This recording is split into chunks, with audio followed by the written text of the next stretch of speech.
Hello students, आज हम Microsoft Excel के अंदर कुछ और ऑब्जेक्टिव क्वेश्चंस डिस्कस करने जा रहे हैं। मैंने आपको पहले भी बोला था कि ये सभी क्वेश्चंस इम्पॉर्टेंट हैं। अगर आपने ये ऑलरेडी लिखे हुए हैं तो भी, और अगर नहीं लिखे हैं तो भी, दोनों ही केस के अंदर इन्हें अपनी कॉपी में ज़रूर लिख लें और इन्हें याद भी करें। ये 1 मार्क के क्वेश्चन है। आपके पेपर के अंदर 1 मार्क के करीबन 21 क्वेश्चंस आते हैं, जिनमें से 15 क्वेश्चन आपने करने होते हैं चॉइस बेस पे। तो वो किसी भी फॉर्मेट में हो सकते हैं, आइदर ट्रू फॉल्स फॉर्मेट में या फिर fill in the blanks format में या ऑब्जेक्टिव क्वेश्चन के फॉर्मेट में। हम साथ साथ इनको डिस्कस भी कर रहे हैं। कई बार जो ये स्टेटमेंट, जैसे हमने पिछली वीडियो में डिस्कस किए थे fill in the blanks question, हमने उन सभी को करके भी देखा जो करने की ज़रूरत पड़ी हमें प्रैक्टिकल क्वेश्चन। साथ ही साथ आपको fill in the blanks form में लिखवाए गए हैं ताकि आप उन्हें याद कर सकें। कई बार वो स्टेटमेंट रूप में भी पूछ लिए जाते हैं, तो आप उनकी स्टेटमेंट को भी लर्न कर सकते हैं। जैसे कि अगर याद हो तो हमने एक स्टेटमेंट पढ़ी थी, intersection of row and column is known as dash. उसका आंसर था सेल। तो अगर आपसे पेपर में पूछ लिया जाए कि व्हाट इज़ सेल, तो आप उसे लर्न कर सकते हैं कि intersection of row and column is known as cell. तो आपके दोनों ही काम हो जाते हैं। 1 और 2 मार्क्स वाले क्वेश्चन में भी अगर ये पूछा जाता है तो आप वहाँ पर भी इसका आंसर लिख सकते हैं। तो बेहतर होगा कि चीज़ों को आप समझें और उसके बाद याद भी करें और कॉपी में भी ज़रूर लिखें। तो चलिए स्टार्ट करते हैं। पहली स्टेटमेंट है, when you clear only the content of the cell all the formats and contents are deleted. देखिए मैं करके दिखाता हूँ आपको, वहाँ से ज़्यादा क्लियर होगा। मान लीजिए मैंने यहाँ पर कुछ इस तरीके से जानकारी लिख ली। फॉर एग्जांपल अमित, सुमित, 2 ही नाम लिख लेते हैं। हमने यहाँ पर इनके कुछ मार्क्स दे दिए, मान लीजिए ये मार्क्स दे दिए। हेडिंग बनाना चाहते हैं तो यहाँ पर हेडिंग बना देते हैं। ये हमारा हेडिंग बन गया नेम एंड मार्क्स। अब हमने क्या किया, इनको सेलेक्ट किया। इसके अंदर हमने फॉर्मेटिंग की। फॉर्मेटिंग का मतलब होता है जो हम लिखावट में बदलाव करना, अपीयरेंस में बदलाव करना। फॉर एग्जांपल मान लीजिए मैंने इसको अल्जेरियन कर दिया। साइज़ के अंदर थोड़ा साइज़ इसका बड़ा कर दिया। कलर अगर मैं चेंज करना चाहता हूँ तो मान लीजिए हमने कलर इसका रेड कर दिया। ये चेंजेस कर दिए। अब अगर मैं इन्हें डिलीट कर देता हूँ, नोटिस कीजिएगा ये सी और डी कॉलम के अंदर 2 से लेके 4 रोज तक लिखा हुआ है। ये मेरी एक रेंज है, C2 से लेके D4 तक की रेंज है, जिसके अंदर ये मैंने काम लिखा हुआ है। देखिए यहाँ पर ये पूरी रेंज है, C2 से लेके स्टार्टिंग C2 है, लास्ट में D4 है। अब मैं अगर इसे डिलीट करता हूँ, ये देखिए मैंने सेलेक्ट किया, कीबोर्ड पे से डिलीट का बटन दबा रहा हूँ। आप नोटिस कीजिए जो इसका कंटेंट था वो डिलीट हो गया। डैट मीन जो जानकारी इसमें लिखी हुई थी वो डिलीट हो गई है। लेकिन अगर मैं फ्यूचर में दोबारा से कुछ भी यहाँ लिखता हूँ इन 6 सेल के अंदर, तो वो उसी फॉर्मेट में लिखा जाएगा जिस फॉर्मेट में हमने पहले लिखा हुआ था। ये देखिए अगर मैं यहाँ पे लिख रहा हूँ एम्प्लॉय आईडी, मान लो एक नई टेबल बनाना चाह रहा हूँ, तो ये ऊपर वाला कॉलम भी इसी तरीके का है। अगर मान लो मैं यहाँ कोई वैल्यू डाल रहा हूँ तो देखिए ये है, उससे ऊपर वाला कॉलम नहीं है तो उसके अंदर नॉर्मल लिखा आ रहा है। बल्कि अगला ये वाला सेल भी इसी तरीके का है। मान लीजिए मैंने यहाँ पर आईडी डाल दिया 1001, तो ये इस तरीके से दिखा रहा है। तो आपके ये जो 6 सेल है इसका कंटेंट तो डिलीट हो गया, लेकिन इसका फॉर्मेट डिलीट नहीं हुआ है।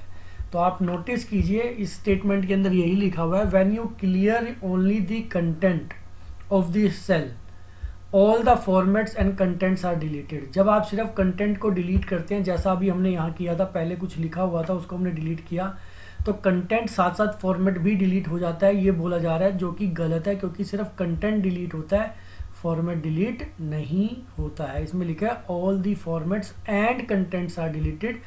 कंटेंट तो डिलीट हो गया परंतु फॉर्मेट डिलीट नहीं हुआ, फॉर्मेटिंग एज इट इज रह गई जो हमने पहले की थी, इसीलिए ये स्टेटमेंट हमारी फॉल्स है। नेक्स्ट है, all the formula start with an is equal to sign in Excel.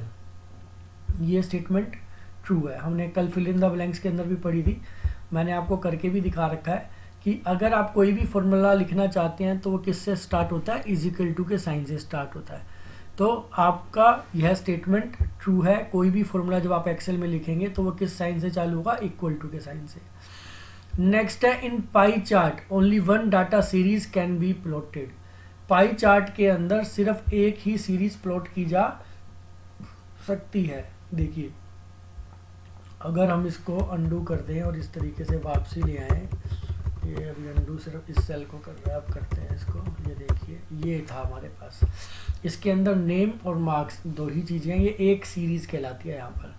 अगर मैं इंसर्ट पे जाता हूँ, चार्ट्स में जाता हूँ, तो मेरी एक टाइप है चार्ट्स की जिसका नाम है पाई। इस पाई चार्ट के अंदर अगर हम चाहें तो किसी एक प्रकार के डाटा को ही जो है, ये देखिए एक सीरीज को ही ड्रॉ कर सकते हैं। तो ये ट्रू है, देख सकते हैं आप यहाँ पर। ये एक चार्ट बना है मेरा जिसको पाई चार्ट कहते हैं। इसमें जो ब्लू कलर है वो अमित को शो कर रहा है और जो ये महरून कलर है ये सुमित को शो कर रहा है। तो ये अमित के मार्क्स हैं, ये सुमित के मार्क्स हैं, इनको ही ये शो कर रहा है, दिखा रहा है, मार्क्स देखिए लिखा आ रहा है। तो ये एक सिंगल वैल्यू थी मेरे पास यहाँ पर जिसको कि इसने डिनोट किया है। तो इसी को यहाँ बोला गया कि वन डाटा सीरीज को ही रिप्रेजेंट करने के लिए यूज़ होता है। तो यस इट इज़ ट्रू कि पाई चार्ट जो है वो सिंगल डाटा सीरीज को रिप्रेजेंट करने के लिए यूज़ किया जाता है। मल्टीपल अगर हम मार्क्स के अलावा कुछ और लिख देते या कई सब्जेक्ट के मार्क्स लिख देते तो उसके लिए हम पाई चार्ट का यूज़ नहीं कर सकते। नेक्स्ट है if we change the independent value its dependent value gets automatically changed. अगर हम कोई इंडिपेंडेंट वैल्यू चेंज करते हैं तो उसकी जो डिपेंडेंट वैल्यू है वो अपने आप बदल जाती है। अब देखिए मैं इसको भी करके दिखाता हूँ तो आपको ज़्यादा अच्छे से समझ में आ पाएगा। देखिए यहाँ पर मैं कुछ वैल्यूज़ लिख दे रहा हूँ, ये मैंने वैल्यूज़ लिख दी। मैंने यहाँ एक ऑटो सम का फॉर्मूला लगा दिया, एंटर कर दिया, ये देख सकते हैं इसका टोटल आ गया।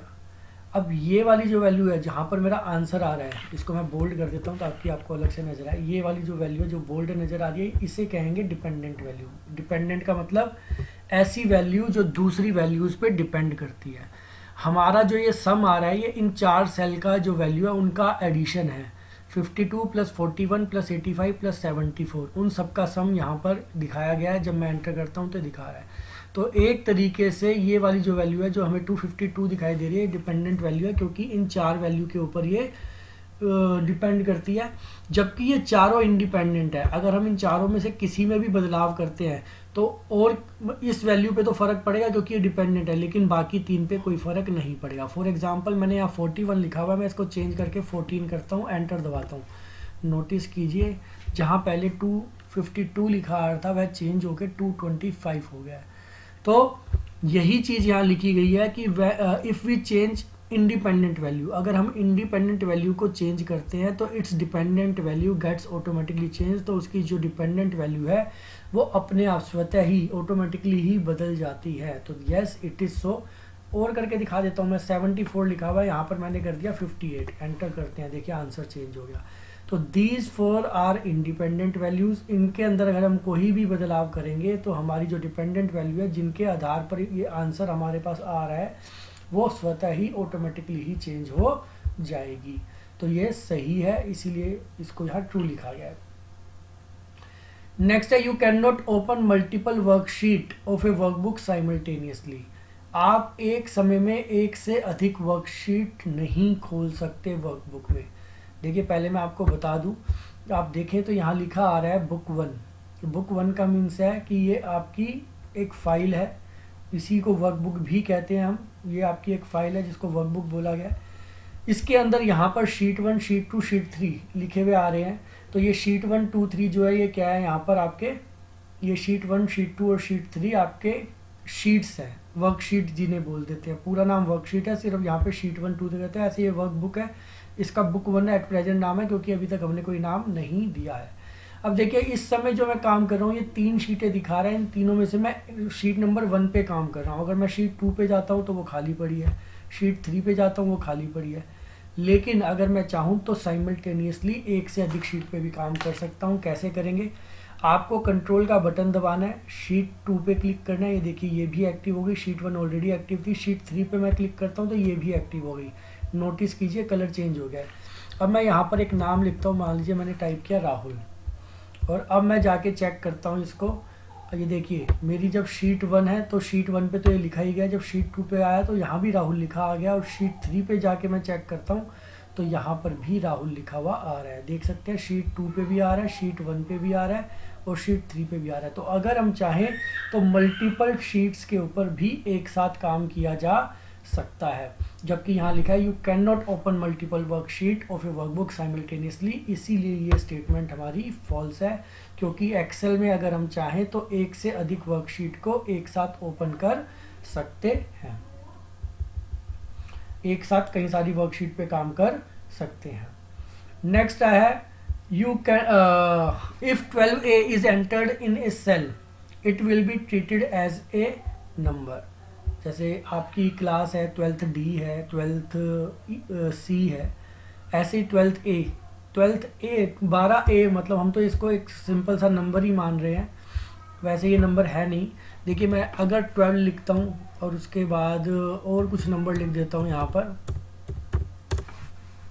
और फिर मैं ऑटो सम का बटन दबाकर एंटर करता हूँ, तो नोटिस कीजिए इन चारों नंबरों का एडिशन आ गया 159। अब मैं क्या करता हूँ यहाँ पर चेंज कर देता हूँ, मैंने इसको कर दिया 12A, एंटर करता हूँ तो नोटिस कीजिए यहाँ आंसर बदल गया है, यहाँ आंसर 147 रह गया। 147 का क्या मतलब है, यहाँ पर 147 का मतलब इन तीन नंबरों का एडिशन हो पा रहा है, अब इसका एडिशन नहीं हो पा रहा। आप खुद चेक कर सकते हैं।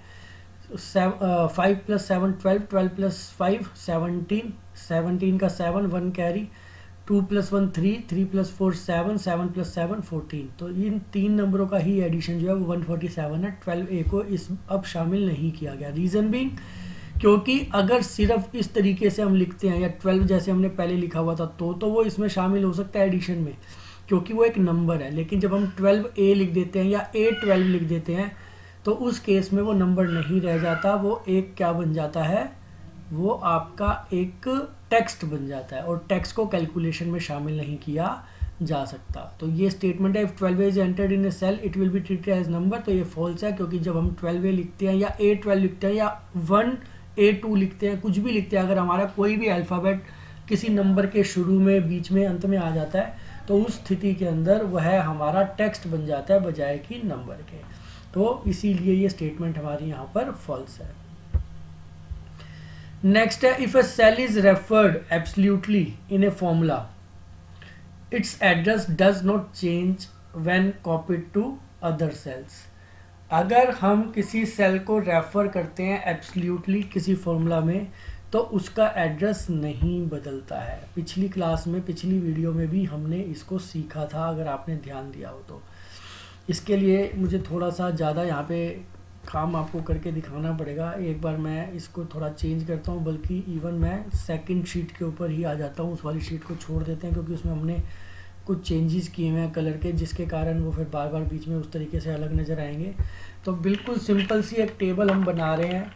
देखिए जैसे हमने पहले बनाई थी वैसे ही बना लेते हैं, ज़्यादा लंबी चौड़ी टेबल नहीं बनाएंगे। नेम और मार्क्स दो ही चीज़ें ले ले रहे हैं।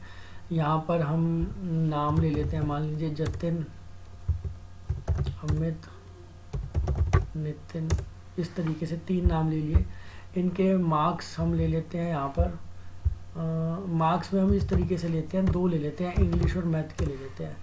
मैथ के अंदर हमने इस तरीके से मार्क्स ले लिए। इसी तरीके से ये कुछ और मार्क्स हम यहाँ पे डाल देते हैं।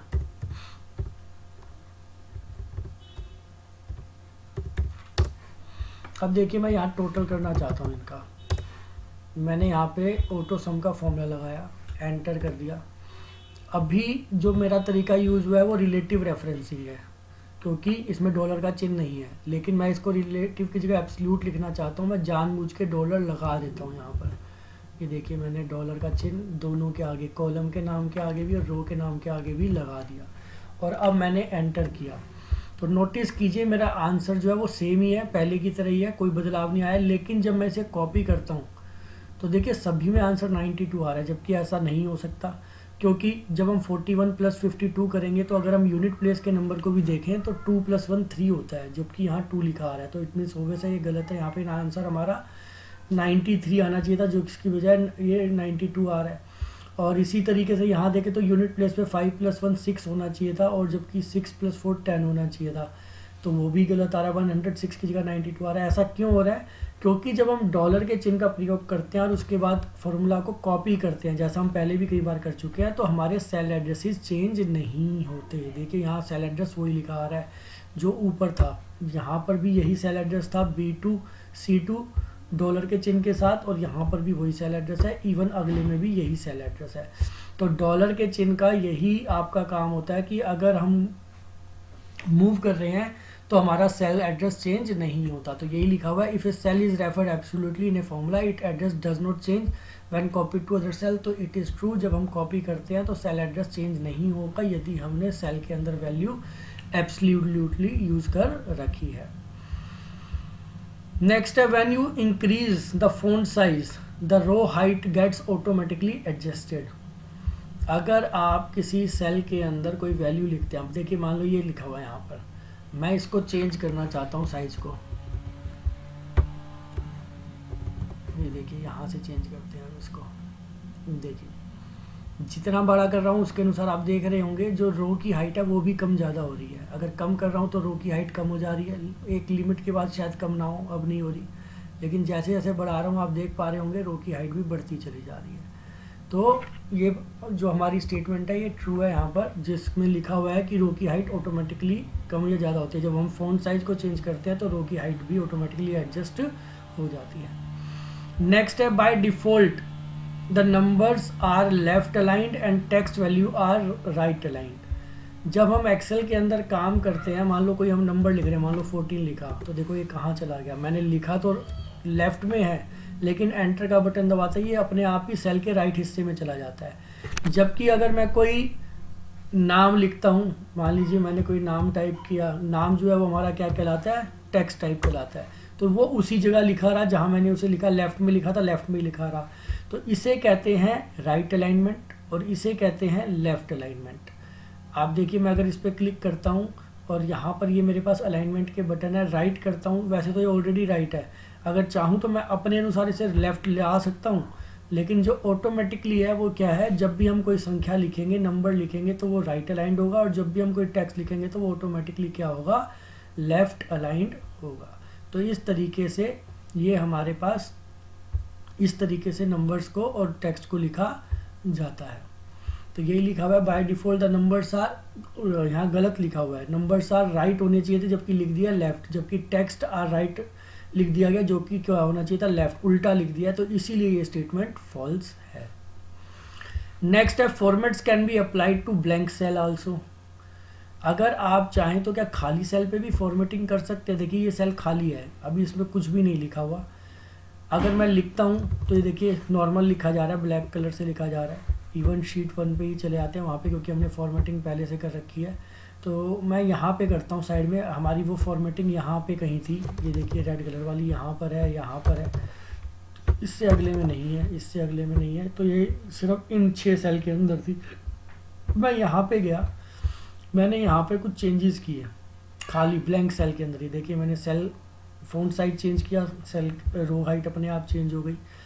मैंने यहाँ से फ़ॉन्ट चेंज करने की कोशिश की, मान लो मैंने इस तरीके का कर दिया ये कोई फ़ॉन्ट चेंज, और मैंने कलर चेंज करना चाहा तो मैंने कुछ इस प्रकार का कलर कर दिया मान लीजिए।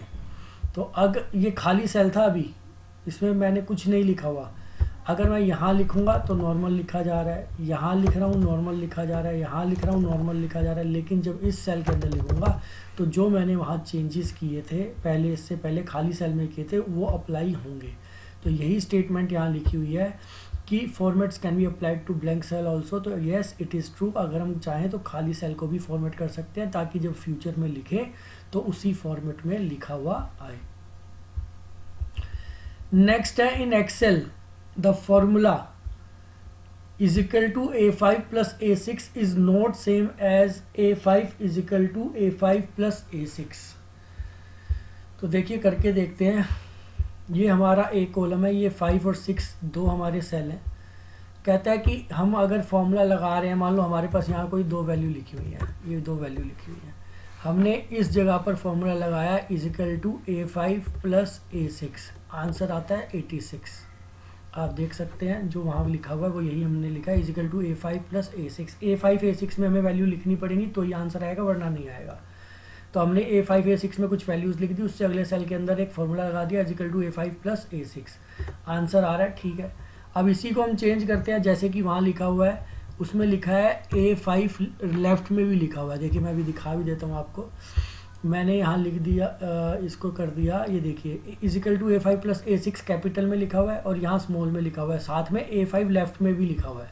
चलिए मैं स्मॉल में भी कर देता हूँ आपके लिए, मैं इस सारे को कन्वर्ट कर देता हूँ, स्मॉल में लिख देता हूँ। मैंने इसको चेंज किया A5 और A6 और एंटर किया, तो देखिए कुछ भी नहीं हुआ, कोई कैलकुलेशन ही नहीं हुई। तो ये दोनों अलग हैं, फॉल्स है, दोनों एक जैसे नहीं है। इसने स्टेटमेंट के अंदर यहाँ पूछा है कि क्या एक्सेल के अंदर ये वाला फॉर्मूला और ये वाला फॉर्मूला एक ही काम करेंगे, एक जैसे नहीं है। In MS Excel the formula this is not same as this.